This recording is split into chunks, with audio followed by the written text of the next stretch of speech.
December 31న ప్రసారం కానున్న సుమ అడ్డా new year దావత్ అనే షోకి సంబంధించిన ప్రోమో వైరల్గా మారింది. వివిధ కళాకారుల ఆటపాటలు, కామెడీ పంచులతో ప్రోమో రసవత్తరంగా ఉంది. రాజీవ్ కనకాల, బ్రహ్మాజీ, నటుడు సమీర్ ముగ్గురు కలిసి కామెడీ స్కిట్ చేసి నమ్మించారు. లేడీస్పై పంచులు వేస్తూ వీరు చేసిన రచ అంతా ఇంత కాదు.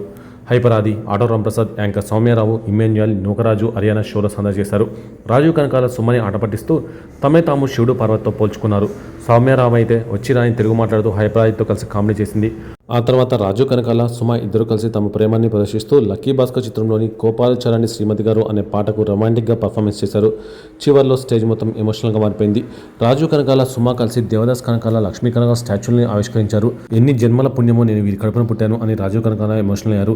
ఎప్పుడు నవ్వుతూ ఉండే బ్రహ్మాజీ కూడా వాళ్ళ గురించి చెప్తూ కన్నీళ్లు పెట్టుకున్నారు. తమ ఫ్యామిలీ ఫోటో చూసిన రాజీవ్ కనకాల వెక్కి వెక్కి ఏడ్చారు. ఈ ఫోటోలో ముగ్గురు ఇప్పుడు లేరు, నన్ను కన్నవాళ్ళు లేరు, నా తోడ పుట్టిన సోదరు కూడా లేదు అంటూ రాజీవ్ కనకాల తీవ్ర భావోద్వేగానికి లోనయ్యారు.